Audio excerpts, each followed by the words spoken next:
ಪಂಜಾಬ್ ಗೆದ್ದ ನಂತರ RCB ತಂಡಕ್ಕೆ ಹೊಡಿತು ಬಂಪರ್ ಲಾಟ್ರಿ. ಹೇಗಿದೆ ಪಾಯಿಂಟ್ಸ್ ಟೇಬಲ್? CSK ತಂಡ IPL ಪ್ಲೇ ಆಫ್ ಇಂದ ಹೊರಗೆ. IPL ಇಂದ CSK ಮನೆಗೆ ಹೋಗಿದೆ. ಚೆನ್ನೈನಲ್ಲಿ ಪಂಜಾಬ್ ತಂಡ ಬೆಂಕಿಯಾಗಿ ಪ್ರದರ್ಶನ ಕೊಟ್ಟು ಗೆದ್ದಿದೆ. ಸೂಪರ್ ಆಗಿ ಬ್ಯಾಟಿಂಗ್ ಬೌಲಿಂಗ್ ಮಾಡಿದ್ದು ಪಂಜಾಬ್. ಬೌಲಿಂಗಲ್ಲಿ ಮಿಂಚಿದ್ದು ನಮ್ಮ ಯುಜಿ ಚಾಹಲ್. ಹ್ಯಾಟ್ರಿಕ್ ವಿಕೆಟ್ನ ತಗೊಂತಾರೆ. ಬ್ಯಾಟಿಂಗಲ್ಲಿ ಅಯ್ಯರ್ ಮಿಂಚಿದ್ದಾರೆ. ಈಗ ಪಾಯಿಂಟ್ಸ್ ಟೇಬಲಲ್ಲಿ ದೊಡ್ಡ ಬದಲಾವಣೆ ಆಗಿದೆ. RCB ನಂಬರ್ 1 ಇದೆ, ನಂಬರ್ 2 ಪಂಜಾಬ್ ಇದೆ, ನಂಬರ್ 3 ಮುಂಬೈ ಇದೆ, ನಂಬರ್ 4 GT ಇದೆ, ನಂಬರ್ 5 DC ಇದೆ, 6 LSG ಇದೆ, 7 KKR ಇದೆ. ರಾಜಸ್ಥಾನ್ SRH CSK IPLನಿಂದ ಹೊರಗೆ. ಇನ್ನು ಮಿಗ್ದವರೆಲ್ಲ ಕೂಡ ಪ್ಲೇ ಆಫ್ಗೆ ಕಾಂಟ್ರಿಬ್ಯೂಷನ್ನ ಮಾಡ್ತಾರೆ. ಹರಸಾಹಸನ ಪಡಿಬೇಕಾಗುತ್ತೆ. RCB ತಂಡ ಡೈರೆಕ್ಟ್ ಆರಾಮಾಗಿ ಪ್ಲೇ ಆಫ್ಗೆ ಹೋಗ್ಬೋದು.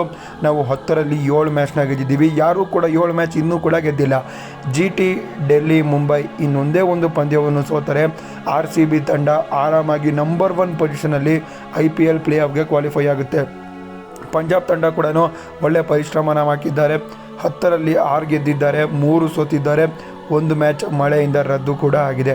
ಇದು IPLನ ಹೊಸ ಪಾಯಿಂಟ್ಸ್ ಟೇಬಲ್. ವಿಡಿಯೋ ಇಷ್ಟ ಆಗಿದೆ ಲೈಕ್ ಮಾಡಿ, ವಿಡಿಯೋನ ಎಲ್ಲರಿಗೂ ಕೂಡ ಶೇರ್ ಮಾಡಿ. ಹಾಗೆಯೇ ನಮ್ಮ ಚಾನಲ್ನ ಇವಾಗಲೇ ಸಬ್ಸ್ಕ್ರೈಬ್ ಮಾಡಿ ಸಪೋರ್ಟ್ ಮಾಡಿ.